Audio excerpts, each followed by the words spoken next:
Thank you. No, thank you.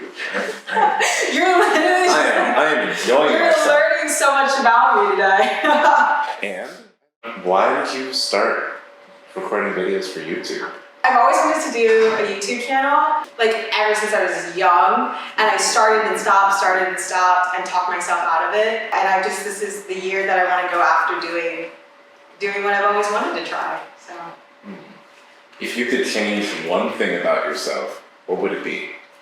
My indecisiveness. I am such an indecisive human being. Like, I get so hangry and anxious about like simple things, like figure out what I'm gonna have for dinner. And I wish I could just choose, which is why meal prep and planning comes into play. What was your most recent meal prep debacle? I made like a huge thing of like tortellini, and I had it for one day, and then I had like 3 days worth of it, and I had to force feed myself. Like, I had to force myself to eat it because I got the ick from it. What is your favorite season? Ooh, good question. I love the fall because hear me out, I'm an island baby. I love when it's warm, but something about the fall when the like leaves are all crisp and the air is so nice, it just feels so nice. And pumpkin spice. What's the wildest thing you've done? Ever done? Ever? Oh no, I can't say. What is your biggest fear? My biggest fear is dying without my life meaning anything. What's your favorite thing about yourself? Physically, I really love my ethnicity. I love my skin tone. I love that I am a Asian woman. I love how kind I am. Like, low key, people don't think, because I guess I'm very intimidating, or just, my persona seems to be very kind of harsh. And again, the tattoos don't help. But I'm such a softie. Like, I love a good cry. I'm a very romantic person. I love how kind I am and generous I am as a human being. What's your favorite tattoo? Ooh, I'm gonna do a tattoo tour, but probably my most recent one, which is this one, is every time I get a new tattoo, it's always my favorite. Right. But this one was something I've been wanting for the past year, and I finally did it and gifted it to myself. And it's almost like the equivalent of like wearing your heart out on your sleeve. I wear my heart on my chest, and probably this one, for now. If you could guess what people thought about you, what do you think their favorite thing about you is? Depends on who you ask. I think they would love how passionate I am and how open-minded I am. I'm definitely the type where you come and bring an idea to me. Doesn't matter how crazy it sounds, we're gonna rock with it, and we're gonna do it, and we're gonna see it through. What are 3 things that you are looking for in a partner? 3 things that I'm looking for in a partner: consistency, communication, and commitment. 3 C's. What's the wildest thing you've ever done to get somebody's attention? I don't know. I sound so boring. My very first girlfriend ever, I surprised her in her like home ec class during my free period, and I like bought her like all these like flowers and like candy and a big teddy bear, and it wasn't even like a holiday. It was just like a day, because I wanted to express how much I liked her. And the whole school, because it was a private school, the whole school found out, and then they kept congratulating me the rest of the day, because apparently to them, like, that was my coming out moment, when I never even read it as that. It was just, so everyone else starts to think it's like, congratulations. What is your biggest fear when it comes to relationships?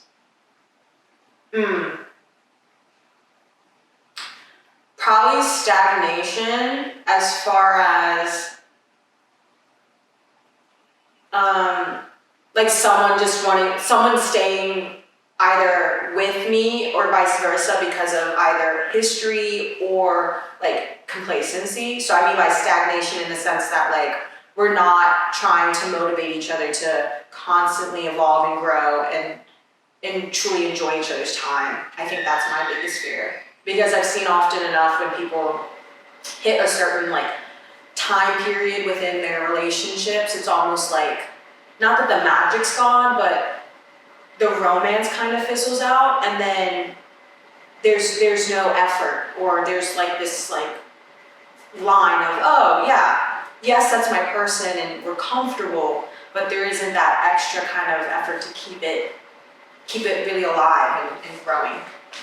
At what point in a relationship do you feel it's okay and time to go like on public, like social media?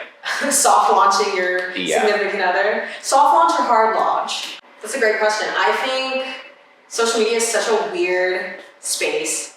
And obviously as a creator, one, it's partly like my job. Like I do social media for like businesses and then for my personal brand. So to me, when I don't have to be on it, I won't be on it because I'm on it a lot for just job, like the job's sake. When you are serious about someone, I think it is super important to show them off, to let the world know that yes, like this is my other half right now. This is the extension of me and also a reflection of me publicly. You know, you are who you surround yourself with.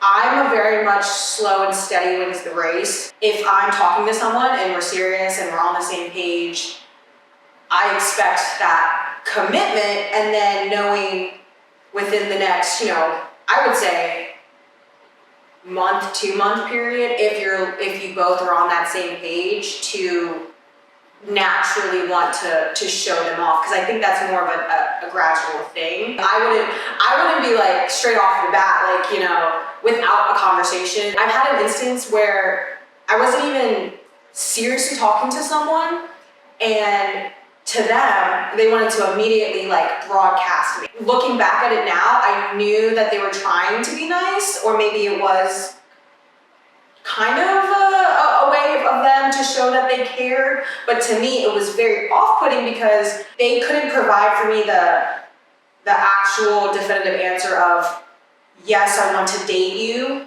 exclusively, but they felt that to balance that out, oh, I'm just gonna put them on my story, I'm gonna, post them with heart eyes, like if that was like the equivalent, like that was the insurance policy, and I don't believe in that. That's like just putting your business out there. I think I would say 2 months or more. You consider yourself a hopeful romantic. Can you describe that a little bit more?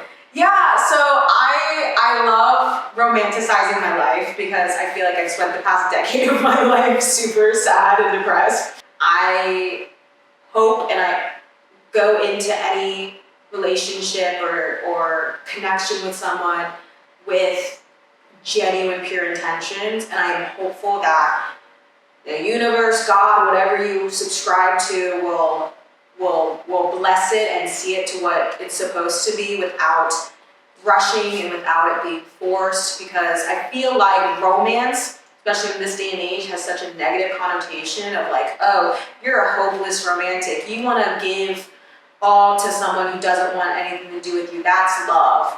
To see how battered and bruised you can come out of it. That's the true test of if you love someone. And I'm like, no, like I'm hopeful that if I put my energy out there and invest in someone, the right person will see that and know my worth because I know my worth, and it'll just naturally happen. So I'm hopeful in my romantic approach to love.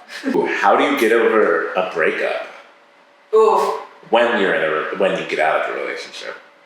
A lot of crying. I'm trying to think of just what I did. Before, my approach was very kind of unhealthy. I drank my sorrows away. I was very much like whining and dining myself. But I feel like now, if I were to tell myself or someone that's going through a breakup, cry it out as much as you need to. Log off of social media. It's the time to pour into yourself where you need to process it. So buy some junk food, watch that comfort film. Just give to you and cut out as many distractions as possible and let yourself feel. It's like the death of, a loved one. So there's going to be so many different stages, and to jumpstart it, I would eliminate the distractions, specifically the distraction of trying to keep tabs on the person that you broke up with. What is the best part about being single? Oh, the best part about being single is going to sleep knowing that no one is hurting or cheating on me. I go to sleep every night and I fall asleep soundly and I am at peace. I think the best part about the being single in general would be the attention and care you get from yourself. Energy is the greatest currency, so I'm gonna probably bleep it out, but I can finance and love myself wholeheartedly. When I see now, like now I think about romantic relationships and stuff, I'm not out here fixing or being fixed by anyone, you know? That's, I think, the beauty of being single for a long period of time. What meme best represents your life? Oh my God. What meme best presents my life? Okay, I'm gonna insert it right here. I know like a TikTok sound that would best represent my life. Okay. It's that one of Kanye where he's like, how much does the earth cost? I'm gonna buy the entire earth and be king. That's where I'm at, as far as just delusionally enjoying this floating space rock. Like, I don't give a you know what I mean? What sides of TikTok are you on?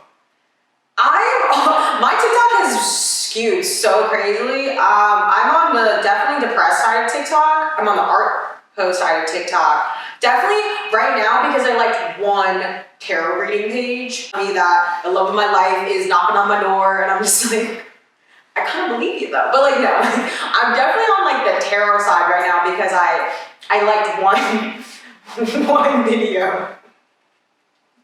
Yeah. How do you feel about social media as a whole? Social media as a concept, fever dream. In theory, really does connect people, really can help spread awareness and bring light to causes. But again, because of our capitalist society and just the wealth gap, it's turned nothing into yet another cog in the money-making machine. Work and money aside, I love social media because it's connected me with so many people like you, and it's helped me just kind of explore my creativity and find like-minded people out there, especially fellow creators that are, you know, in this unique niche of wanting to grow and wanting to explore themselves in a very genuine way. So I think it's always two sides to every coin. Depends on how you look at it and also if you indulge in it too much, because I've experienced burnout from it. There's got to be a balance, and I just wish and hope that social media moving forward wants to do it for the greater good and not just to help someone else get rich quick. I think that was my last question. Thank you. Like, share, subscribe. If not, I don't give a I'll see you. Bye.